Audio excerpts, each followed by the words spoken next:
ABC Listen. Podcasts, radio, news, music and more.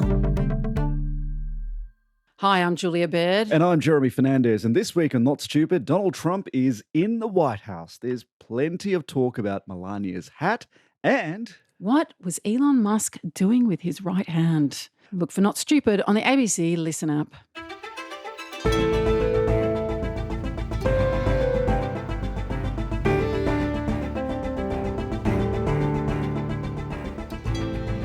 We all find the cost of insurance too high. But have you ever thought to actually fight against the big hikes to your premiums? Well, a growing number of Australians are trying just that. Today, National Consumer Affairs reporter Michael Atkin on the Australians taking on the insurance giants. I'm Sam Hawley on Gadigal land in Sydney. This is ABC News Daily.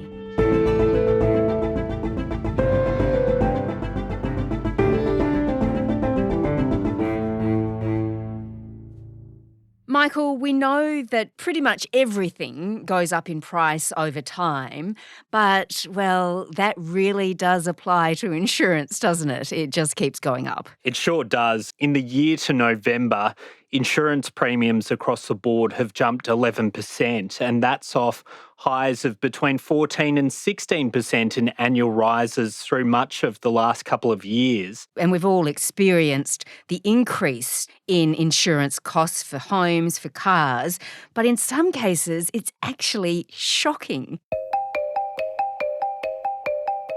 A number of people have been getting in touch with you. Just tell me about some of the cases that you've been hearing about. Yes, my inbox is full of complaints from people like Mark Stacey. Well, it's exceptionally frustrating. That's the biggest issue for me.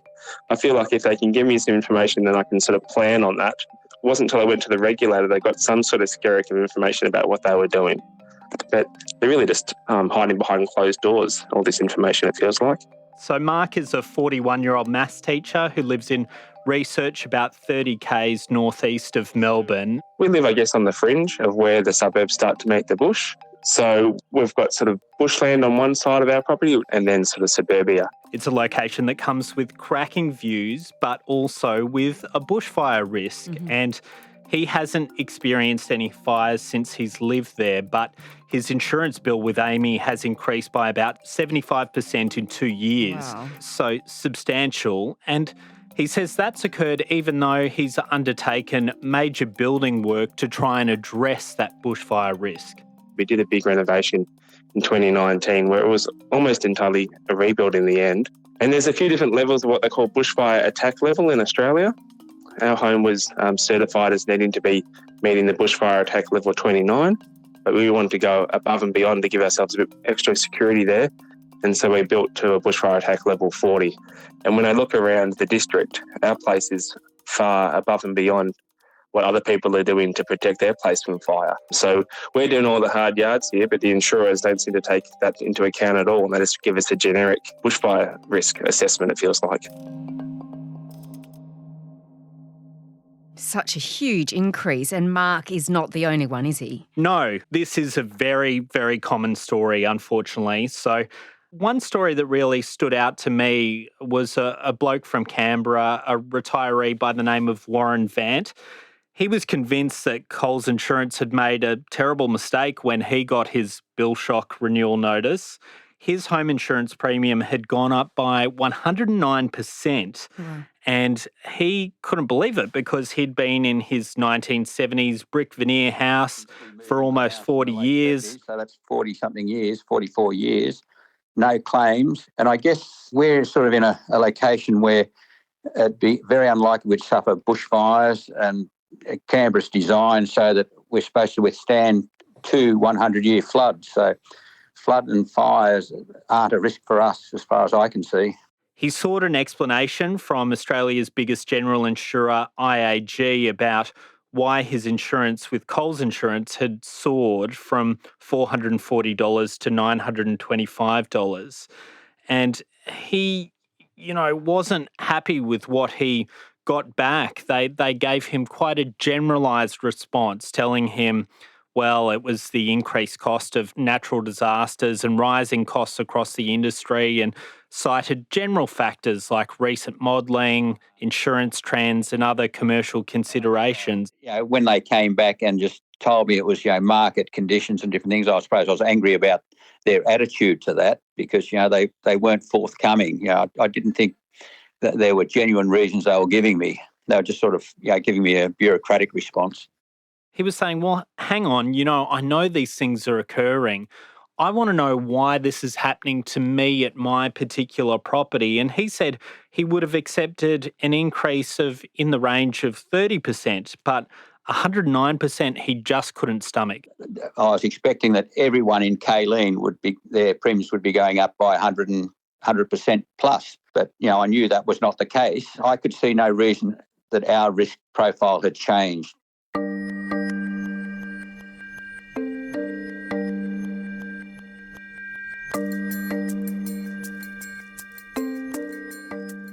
Well, Michael, then let's have a look at how the insurance agencies are justifying these huge increases in premiums. You mentioned natural disasters, of course. What else is going on? What's the industry saying? The industry says it's all about this increased severe weather that we're all having, that climate change is a factor that's not going away and it's leading to insurance events more regularly and they're more severe. But they also say they've been subjected to inflation, particularly around building costs. House prices in most parts of the country have been growing, so to insure the house, that's more expensive.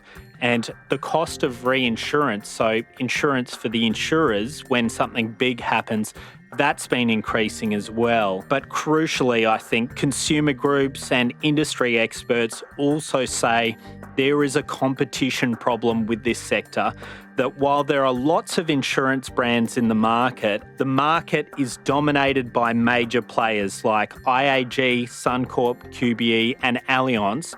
And we know from economic theory that market concentration results in market power and that does affect price.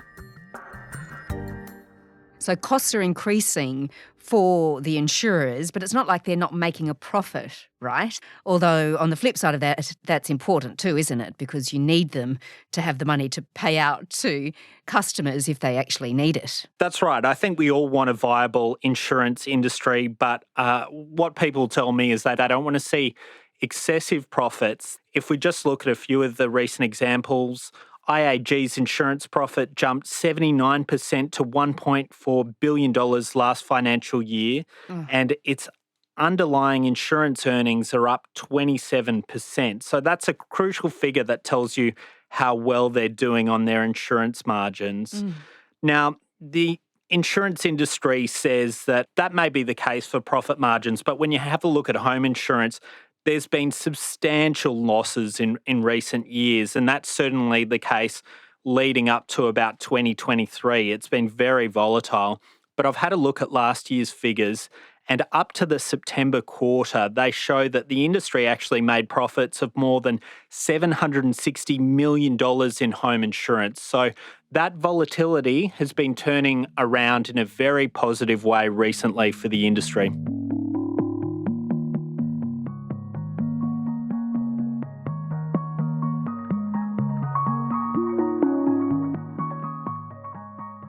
All right, well, Michael, let's have a look then at what we can do as consumers.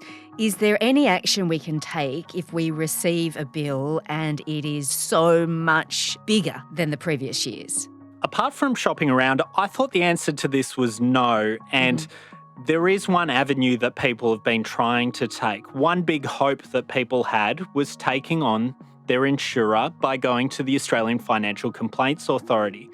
And people have been doing that in big numbers. So complaints about general insurers to AFCA are at record levels. And there was one really interesting decision last year where Suncorp was forced to scrap a 60% home insurance price hike because it found the insurer failed to justify the increase.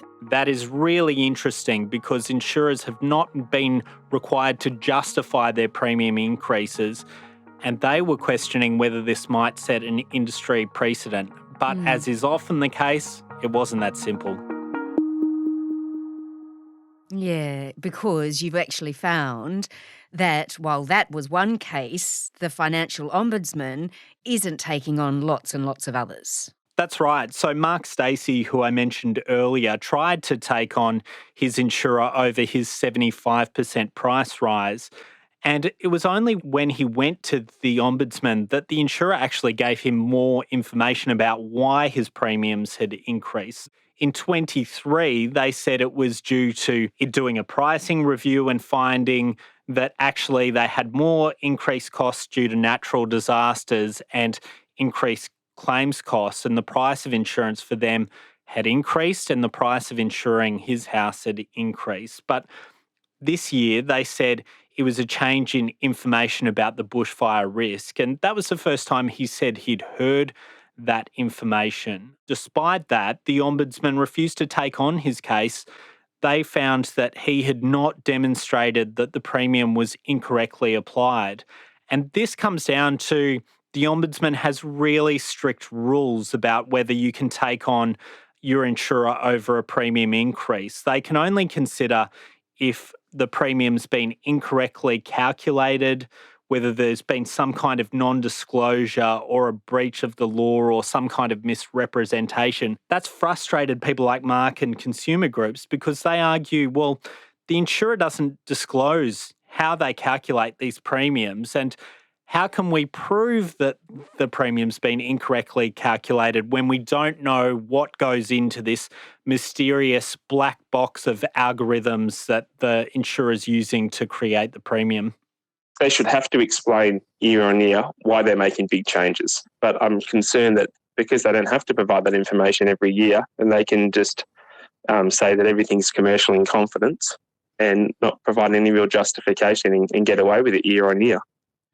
So no luck for Mark, and also no luck for Warren Vant, who you mentioned earlier. He received that massive 109% increase in his bill. Yes, and he complained as well, and he thought he had a strong case, particularly because he owns a similar property next door, which also was insured with the same insurer, Coles Insurance, but its premium had only increased 49%. Well, I just don't think legitimately they could justify that increase, but that's why I really wanted to drill down and get them to give me some reasons why they put that up by 100%, where no one else seemed to be facing that level of that margin of increase. Consumer groups have been calling for an urgent review to how AFCA is managing these cases to make sure that consumers' complaints are being heard.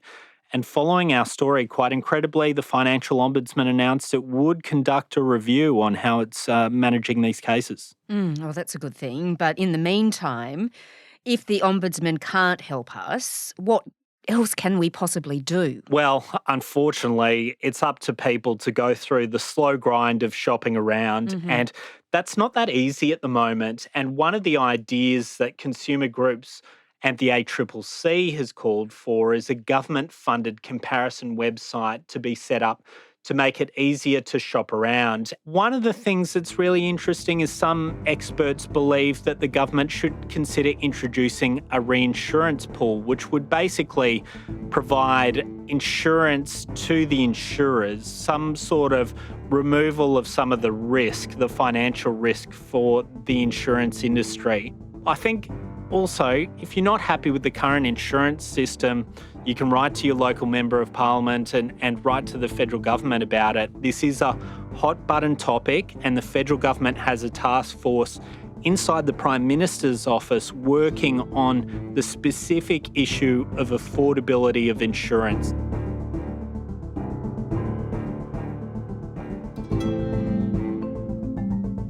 Michael Atkin is the ABC's National Consumer Affairs reporter.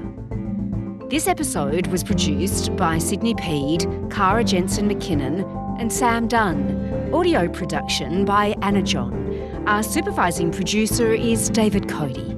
I'm Sam Hawley. To get in touch with the team, please email us on ABC News Daily at abc.net.au. Thanks for listening.